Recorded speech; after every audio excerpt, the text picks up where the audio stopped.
Good day, everybody. Good to see you.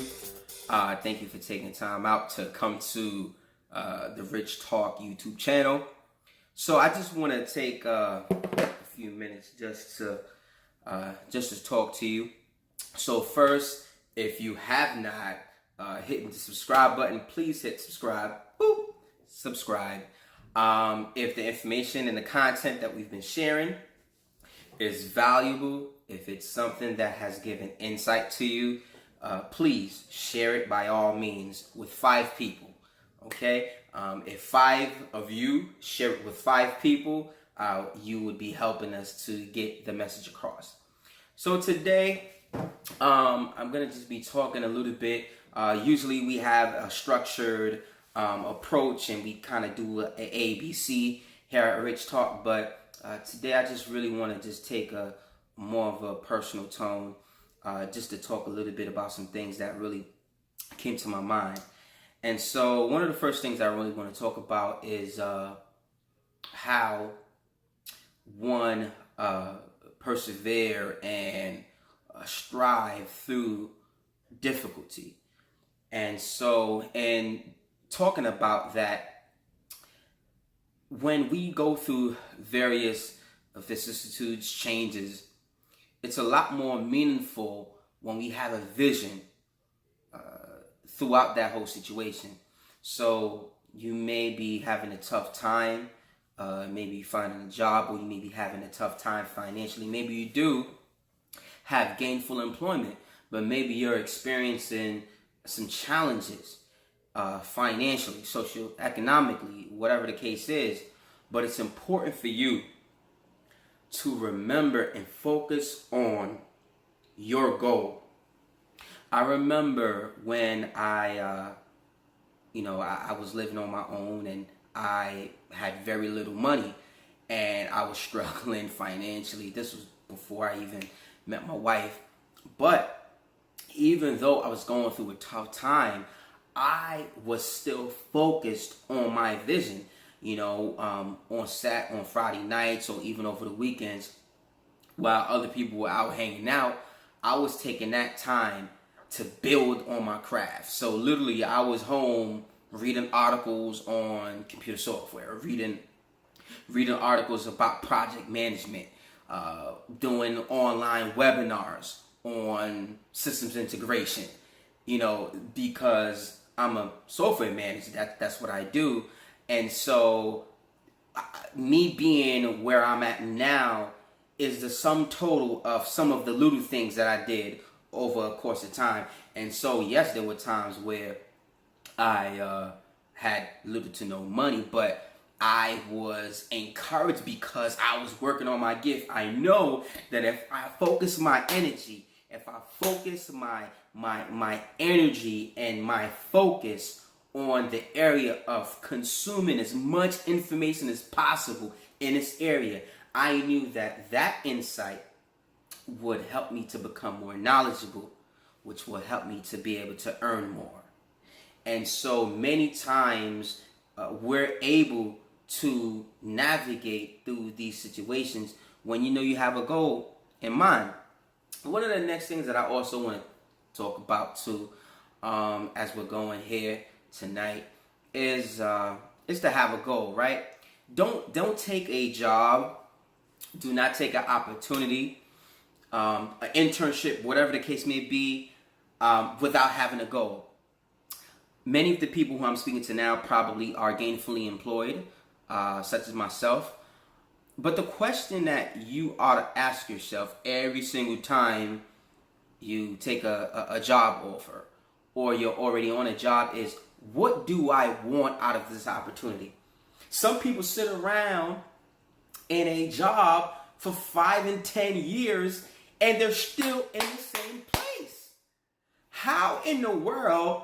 I'm just saying. I guess maybe because I'm a millennial, but how can a person do one thing for 5 years straight, get no pay raises, make no forward progress? I just don't understand that. And so many people end up becoming that way because they're not very intentional about what it is that they want. So for me personally, me bringing it home, just to share a little bit about my life, when I take a role on for a specific reason. So for example, one of the previous roles that I actually took on was working at a public organization. And what happened is that my goal for getting that job, I mean, the pay was good and everything like that, but I wanted to, when I took that job, I was weak in a particular area. I was weak in database structure. I was very weak in understanding database schema, logic, and those types of things. I really didn't understand the architectural standpoint of software from a database level. And I really wanted to bridge that gap. So when I took that job, from the first time, anything that came about databases, I was asking questions to the extent that I actually went to my manager and actually requested a SQL training because I wanted to learn SQL a little bit more to understand databases. And so because my goal was to become gifted, to gain knowledge in a particular area, I focused my energy on that. And so over a period of time, to the degree that we actually had a project and we had a database person, but I actually volunteered. I stepped in. I said, you know what? Even though we had a database administrator, I wanted to actually do some of that role. And I had never done it before, but I just jumped in. I was just so enthusiastic. I was hungry to grow. I was hungry to move forward. I mean, I was thirsty. I was salivating because what I wanted most was to suck up the nutrients of understanding databases, understanding infrastructure on the back end of software. That's what I wanted. Some other things I was pretty good at, but that I needed. And I jumped in and I did the work, and I literally designed, for that particular project, I designed the software. All of the logic for the database, I did all of that. It took me, it put me in a very uncomfortable situation where I had to really push myself and do things that I had no prior experience doing. So what I'm really saying is have a goal. Have a goal in mind. Know what you want. Don't just haphazardly just go through life. Do not react, but be very proactive. I think many of us are just reacting. You know, we're just kind of going through the motion. My mentor would often say to me, when you're in 20s, you have a point in time where you can play around, but when you're in 30s, you should have your stuff together. But today's the day that you have. You do not know what the future holds. And so it's important to just maximize the time that you have now. And so as we kind of wrapping up this talk, the talk really is just to stay focused. Develop a plan for your life. Don't just be the type of person that's just going to go through life and just take on what you take on. So for me, as I mentioned in that particular case, let me also bring this up. In the same time when I actually accepted that offer, I actually got another offer that was going to pay me more money. Okay, so here's what I just said. The situation I talked about where I took on a role and I actually developed a lot more database understanding. I actually got another offer, right? So these were two offers.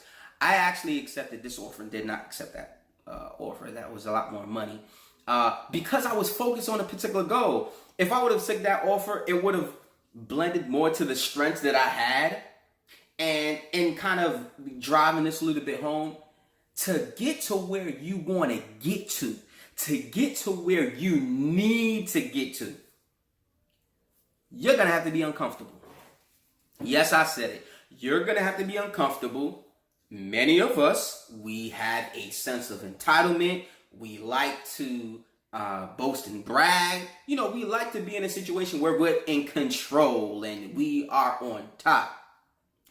But in many cases, the greats of our society, these were individuals who placed themselves in very strategic positions, but they also put themselves in position to be uncomfortable. But when you're uncomfortable, the great thing is you grow. So when, I haven't worked out in a while, but I need to. But one of the things about working out is, I played basketball in high school. I ran track. I was very physically active. But one of the things is when you stress your body. So if you're lifting weights, and for all of you health buffs out there, you know this. When you stress your muscle, that's how the muscle grows. When you stress the bicep, when you're constantly doing dumbbell curls, or when you're doing push-ups, pull-ups, when you are stressing your body physically through exercise, you are actually building up yourself. So the stress that you have causes your muscle to grow. You and I are not going to grow if we do not bring ourselves to the point where we are inconvenienced and sometimes uncomfortable, because those situations cause us to get up out of ourselves and learn something that we're not strong in. It's great to talk about your strengths, but what about your weaknesses? It's great to be strong in maybe public speaking, and you can own that. But the beauty of development is not just in your strength, but the beauty of being a smart, progressive individual is being able to take an area that you were deficient in and become proficient in. And so even in the example that I talked about, I'm very, very good at writing. Like, that's something I'm very, very good at. So, I was able to spec out a lot of business rules and a lot of the logic for software in terms of the work that I was doing. I was very, very skilled in terms of planning. But one particular area that I was weak in, and I'm still weak in other areas, but this particular area, I had to get over it. And the only way I was going to get over it was to put myself in a situation where I had to do the hard stuff. And so in order to really win and win big, we have to have a goal, but also place ourselves in moments of time where we flex our muscle. We have to actually exude some energy. So we'll close with that. Thank you for your time. Thank you for taking time out your day to spend with me here at Rich Talk. I hope this information was insightful for you. Please subscribe. Please share. Thank you.